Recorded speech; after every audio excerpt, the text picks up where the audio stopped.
Three, two, one. You ready? Listening to the Real Pineapple Podcast Network.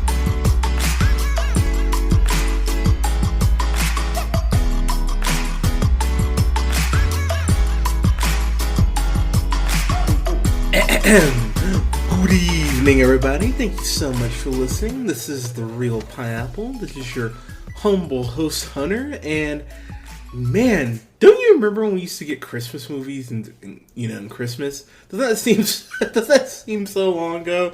Because I'm reviewing Last Christmas, which just came out here this past weekend.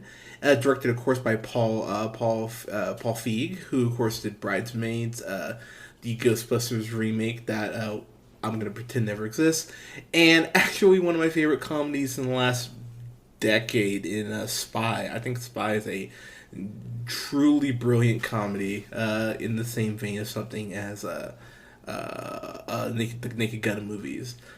If you haven't seen Spy, I highly recommend giving it a watch. But so I went in this movie very intrigued because this, of course, is written by Emma Thompson, who, of course, you know from Sense and Sensibility, the Harry Potter films. And she's joined by, I'm going to butcher your name, sorry, Bryony Kimmings is what I'm going to go with. And this is their debut co-writing this movie with Emma Thompson. And I was sitting there the whole time watching this movie, and I remember when I first initially saw the trailer going, that looks really cute. Henry Golding is in it. He plays Tom. And Henry Golding, of course, everyone knows him from Crazy Rich Asians, but I don't know if enough people saw this. He was in A Simple Favor, and he was amazing in A Simple Favor. So I'm a huge fan of this guy. I can't wait to see what else he's going to do. I think he's just delightful. He's got the Snake Eyes movie, the G.I. Joe spinoff coming up. So I really like him. And of course, Emilia Clarke, of course you know her from this little show called Game of Thrones. I never watched Game of Thrones. I think I watched the first season. I stopped, but I absolutely loved her in Solo. Did not like her in Terminator Genesis. Loved her in Don Hemingway, which is a Jude Law movie. If you haven't seen it, I think she's absolutely great. And if there is good to say about this movie, and there is a surprising amount of good to say, Emilia Clarke and Henry Golding, their chemistry is off the absolute charts. Their banter, because Emilia Clarke, she plays a very, very cynical woman who went through a heart transplant. They say Kate, and I think something I do appreciate about this movie is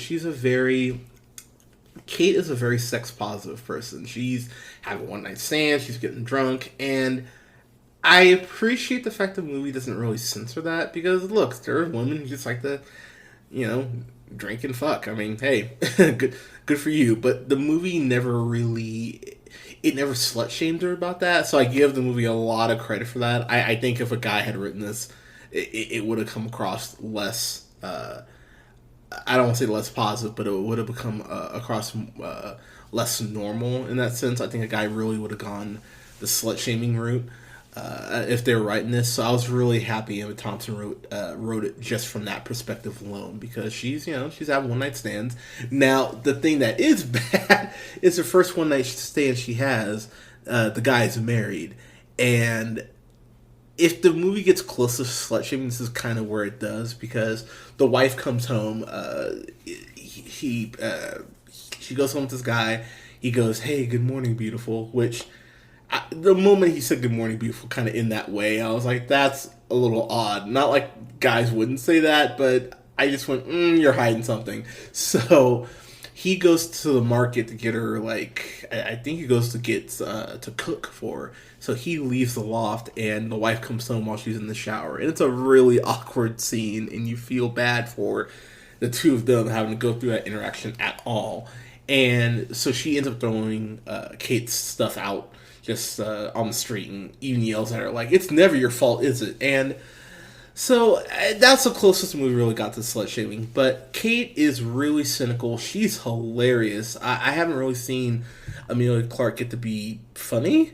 outside of Dom Hemingway, and but she is witty as hell, and the script by Emma Thompson, as far as the dialogue, is really well done. They showed the scene, brought the scene in the movie.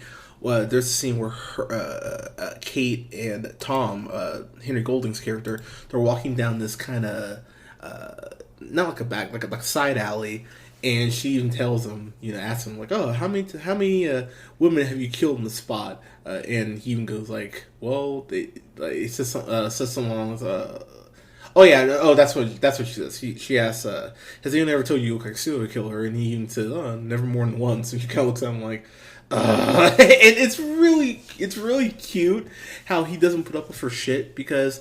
And I do appreciate about the film. Kate is really a selfish asshole, and the movie doesn't let her off the hook on that. But she went through that heart transplant, and so you can really understand. And I'm blanking on how long, if the movie even says, between the heart transplant and her kind of getting back in the swing of her life. But the movie makes it seem like it hasn't been that long. And everyone's kind of giving her shit for it, but at the same time, I get where she's coming from, where something like that would, I mean, in theory, it would take you a while to just even kind of feel like yourself again. So I appreciate how the movie kind of gave her, not an out, but you could understand and empathize with the fact that she went through something that intense, and how she's trying to just get back in the swing of things in general. This movie also has Michelle Yeoh, and that is just a woman who doesn't seem like she ages, which is incredible to me. B, she gets a chance to be more comedic because she in Crazy Rich Asians, which she was amazing in. It was cool to see her in that, but the thing that made me so happy about seeing her in that is that she got to be so funny and a bitch, like a really mean person, and I appreciated that. And it's kind of while her character, they actually call her Santa in the movie, which always made me. I don't think they actually even say her actual name. I think they just call her Santa because she loves Christmas that much. But what I actually appreciate about this is that you get to see more of that from Michelle Yeoh, more of that comedic side, and it really does work here. Her and Emilia Clarke have really great chemistry. She just yells, and she never calls her Kate. She always calls her Elf, which just always made me laugh. I mean, it wasn't even a cheap laugh. I was just like, that's actually really funny. So Santa owns this Christmas shop that Kate works at, and it is really sweet. They have this conversation where Kate ends up running late to an audition because she's a singer too, but she's in her rush. She doesn't completely lock the store door, and so she goes to her audition. The audition doesn't go well, shocker, and she goes back to work the next morning, and someone had broken in, and so after the cops leave and everyone's they taking their statements and everything, Santa looks at Kate and kind of pulls her aside and goes, "Look, I had to break my own window to go ahead and make sure that I would get the insurance money on this because I know you didn't lock up." And she tells her, "You turned me into this person, and I don't like it." And it's a very real conversation. I was like, "Wow, okay." And basically, she tells Kate that, you would have been fired. I would have fired you right now. But I remember who you were and how much you love Christmas and how much you care about the job before you had your surgery. So I'm going to give you one more chance. Like, it's a really emotional scene that really caught me off guard in the best way. I was like, okay, this is awesome. That scene really caught me off guard. And there's a couple scenes like that. It's that really do elevate this movie, I think, from what this would normally be. I can't find the guy's name, but one of the subplots in this movie is that Santa falls in love with this kind of this gray fox type character. I will say their interactions are always like they barely talk in the movie, but it's basically her looking like, "Oh my god, he's so handsome," and him like looking at her lovingly. It's really kind of creepy, but it's sweet, kind of in that way that you see someone that you're infatuated with, but you don't even know how to talk to him. It's actually kind of sweet. Peter McGuine is, that's how it actually has it listed as on IMDb. The Dane, aka Boy. Santa calls him Boy, which, that's a thing. So this movie, pardon me, this movie, as I was watching the trailer, I remember thinking, okay, if you can just not do this one thing that I'm very afraid that you're gonna do, I'll be really happy. Otherwise, it could sink your grade. And the movie did the one freaking thing I didn't want them to do, because from watching the trailer, you notice that Tom, Henry Golding's character, he's not talking to anyone else. And you're kind of like, I remember sitting there thinking, that's interesting. And this is on the first trailer, and thinking, oh god, if he's been dead the whole time, I'm going to lose my mind. And of course, they get to that point where it flashes back through multiple scenes in the movie, and you find out that Tom hasn't been there. She's just been envisioning Tom. And I was like, damn it all. And I remember being so angry because, A, this movie didn't need that. It really didn't need that. And it felt so tacked on. And I was really pissed off when I saw them flash back through everything, like, oh, we got you. And I was like, no, I was just hoping you wouldn't be dumb enough to do this. And they do. And that really did frustrate me. And it dings the movie so much, it's going to be hard to actually grade it. One thing I did love about this movie is that you do get to see Kate's transition from being, kind of in that funk and being selfish to, finding her spark again through the holiday season. I thought that was really sweet. The George Michael songs, because this is like a George Michael musical kind of in a way with a rom com backdrop.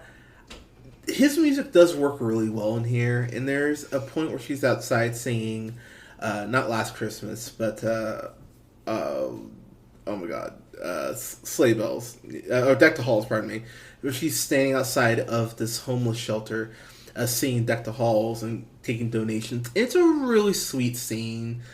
So the movie kept finding these little moments where I went, oh, that's cute.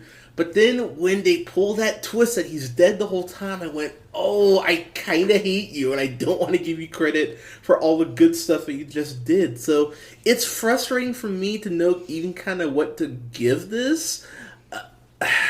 Okay.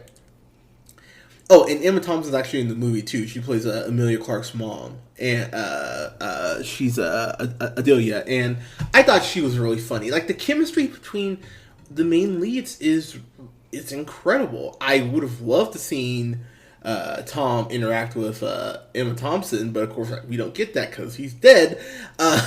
But I really did enjoy the chemistry between everyone. The dialogue really does pop. I laughed hard multiple times. Which is just what makes it more frustrating, that it did this one dumb thing that just kind of derails the rest of the movie for me.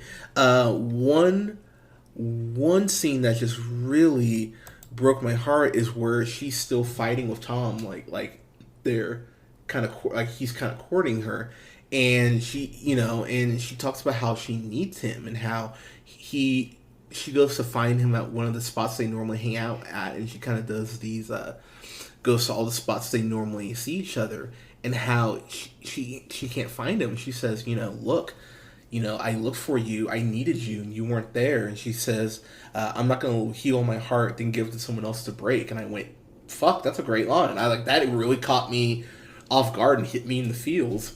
Which is why it's so maddening, the story decision they make. It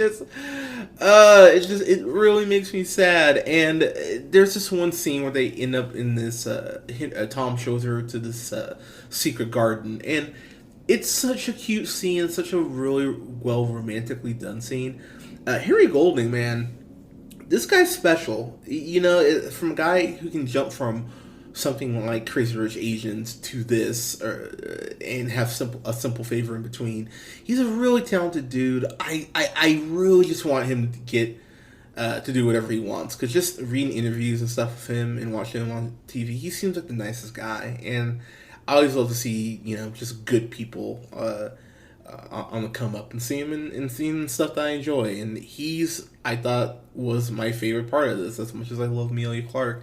The story decision is just so baffling and so upsetting. It dings it so much for me. So I'm gonna give this, before the ending, this is probably a B or a B plus. Like, I was really sitting in the theater going, "Oh my god, this is so much fun!" Like, I'm gonna have to buy this now. I won't buy this now, but but then you get that bullshit twist ending, and it's so dumb. So I'm gonna give this a C plus, because if this was on TV, I at least know where I need to change the channel to not get upset all over again. But the dialogue does work so well, and if I was writing a movie and I was trying to writing a play and trying to get my leads to have romantic chemistry, I'd make them watch this movie, because Emilia Clarke and Henry Golding, their chemistry is that infectious, and it really does make you like both of them.